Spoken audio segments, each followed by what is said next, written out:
یہ مومنین کا کردار نہیں ہے کہ دو رشتوں کو توڑ دیا جائے، بیوی اور خامن کے رشتے کو توڑ کر رکھ دیا جائے اور دو برادری اور کنبوں کو بالکل علیحدہ کر کے رکھ دیا جائے۔ یہ مسلمانوں کا کردار نہیں ہے، یہ منافقین کا کردار ہے۔ آج ہمارے معاشرے میں یہ ہو رہا ہے، اگر کوئی شخص یہ دیکھتا ہے کہ میاں اور بیوی آپس میں ناراض ہیں تو تیسرا شخص آ کر مزید ان کے درمیان دوریوں کو پیدا کرے گا۔ اگر کسی کو پتہ چل جائے دو خاندان آپس میں ناراض ہیں تو ان کو جوڑنے کے بجائے آج ان کے درمیان میں دوریاں کی جاتی ہیں۔ اگر کسی کو معلوم ہو جائے یہ دو برادریاں اور یہ دو کنبے ہیں، یہ آپس میں کسی وجہ سے ناراض ہیں، تو تیسرا آدمی مزید ان کے درمیان دوریاں پیدا کرے گا، منافقت کرے گا۔ تو میرے بھائیو، قرآن کا یہ اصول ہے، یہ لوگ مومن نہیں ہیں، یہ لوگ مسلمان نہیں ہیں اگر کوئی اس طرح کا کام کرنے والے ہیں۔ مسلمان بندوں کا اور مومنین بندوں کا کام یہ ہوتا ہے کہ وہ مسلمان بندوں کو آپس میں جوڑتے ہیں۔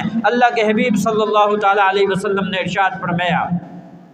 کہ میں تمہارے درمیان تمہیں جوڑنے کے لیے آیا ہوں، میرا کام یہ ہے کہ تمہیں رب کے ساتھ جوڑوں اور تمہارے درمیان آپس کے جو اختلافات ہیں ان کو ختم کر کے تمہیں ایک دوسرے کے ساتھ محبت اور بھائی چارے کا تمہیں درس دیتا ہوں۔ ذرا دیکھتے نہیں سرکار دو عالم صلی اللہ تعالیٰ علیہ وسلم جس ماحول میں تشریف لائے اور جس کنبے اور برادری میں تشریف لائے، اس وقت ان کا ماحول کیا تھا؟ اس وقت انسانیت اپنے رب سے ٹوٹی ہوئی تھی، اس وقت انسانیت سے ٹوٹی ہوئی تھی۔ سب سے پہلا کام سرکار دو عالم صلی اللہ تعالیٰ علیہ وسلم نے یہ کیا، انسانیت کا رشتہ اپنے رب سے مضبوط کیا، اور دوسرا کام انسانیت کو انسانیت کے ساتھ جوڑا ہے۔ وہی لوگ جو ایک گھوڑے کو پانی پلانے کی وجہ سے صدیوں تک لڑا کرتے تھے، ان کی تلواریں نیام سے نکل آیا کرتی تھیں، وہی لوگ ہیں کہ ایک دوسرے کے ساتھ محبت اور بھائی چارے کا ایسا درس قائم کرتی ہیں